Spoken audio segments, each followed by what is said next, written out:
Danny, let's get on to a subject that will be very close to your heart, mate. We've been hearing Rangers fans this morning saying how thrilled they are about where they find themselves. Not so your beloved Liverpool. What on earth has happened? I mean, Jurgen Klopp made no bones about it, Danny, when he spoke following the defeat to Fulham yesterday. And of course, well done to Scott Parker and Fulham. I mean, it was sensationally good on their part, considering where they are.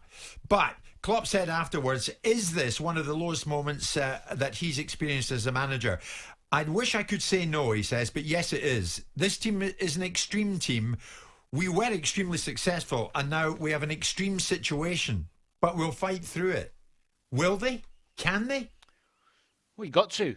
That's what you have to do in adversity. You have to stand up and be counted, whether you're a manager, whether you're a player. You try and rally the troops and turn it round somehow. It's just one of those things in football that happens to great teams. You know, it's but Danny, not this bad, surely. No, this is really bad. Why aren't they responding to adversity, Danny? I think there's numerous reasons we've talked about. I think confidence is at an all-time low. It's drained out the players. I think the energy, the fitness levels are down. The energy's down. Whether that's actually a physical thing or a mental thing, probably a mixture of both. I thought the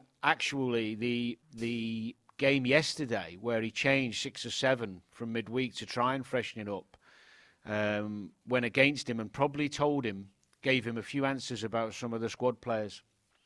Some of those players who've probably been knocking at his door, chomping at the bit to play a bit more, didn't do very well. I don't want to take anything away from Fulham. It was a terrific performance. Oh, yeah. I thought they looked like they have done for a good couple of months, actually. They look really competitive and hungry and together.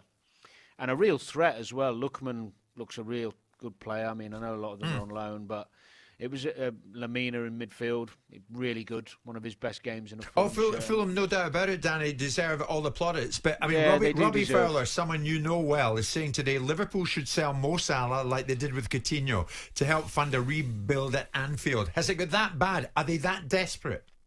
Well, it's a bit of a flippant comment, that, because if you're going to sell your best goal scorer and your top goal scorer in the Premier League, you better have a really good plan in place and somebody who's going to come in and be able to hit some really high numbers. Because if you sell Mo Salah, you get weaker at the moment, and you need your best players on the pitch.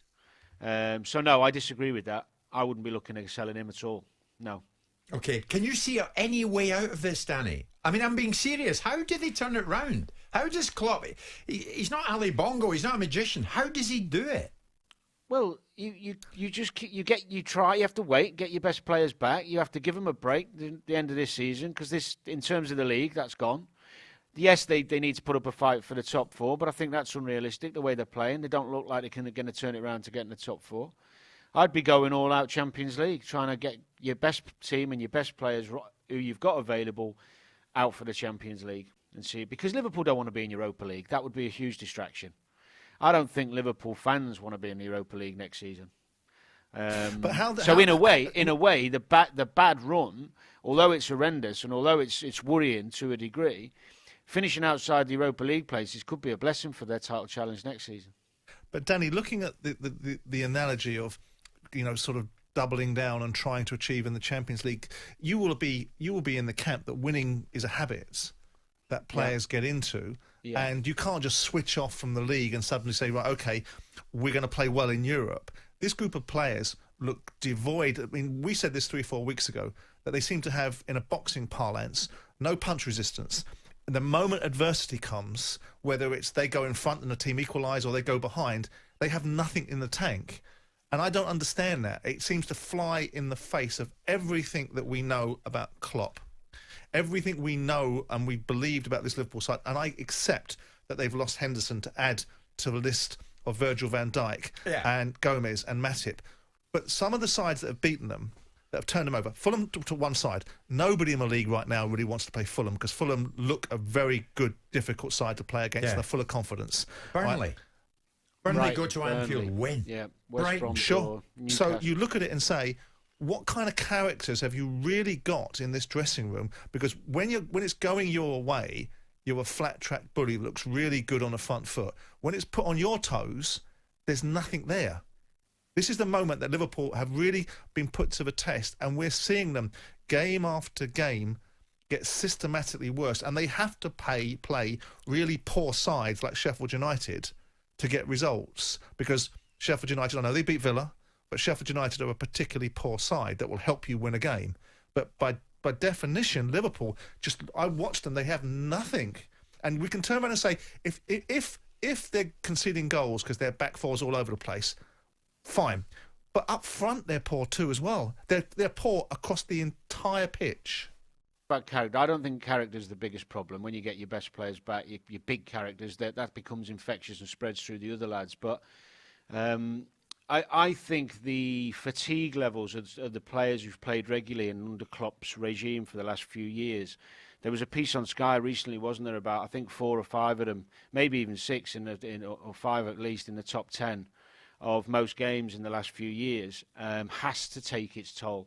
The intensity Liverpool have played at and the amount of games some of those players have played has to, somewhere down the line, take its toll, and especially in a unique season with the intensity of games. Now, of course, people don't like that argument because everyone gets paid loads of money, so you should be superhuman and be able to play 7 days, 7 days a week. But it's not realistic when you've got two things. One is an intense league and a unique season, and a manager who demands really, really high intensity on that football pitch. So when you're talking about the creativity of Salah, Mane, Firmino, I don't suppose you can add Jota to that because he's fresh to the equation, but there is an understanding that has to come and think about the games those three have played and think they're allowed a drop-off. And by the way, we're talking about a drop-off. Mo Salah, who's relevant because of what Jim just said about Robbie, saying that they should sell him, he's still the top goal scorer in the Premier League. Well, of course, Danny, but as we speak this morning on talkSPORT, Liverpool are 8th. Incredibly, 22 points behind the leaders Manchester City.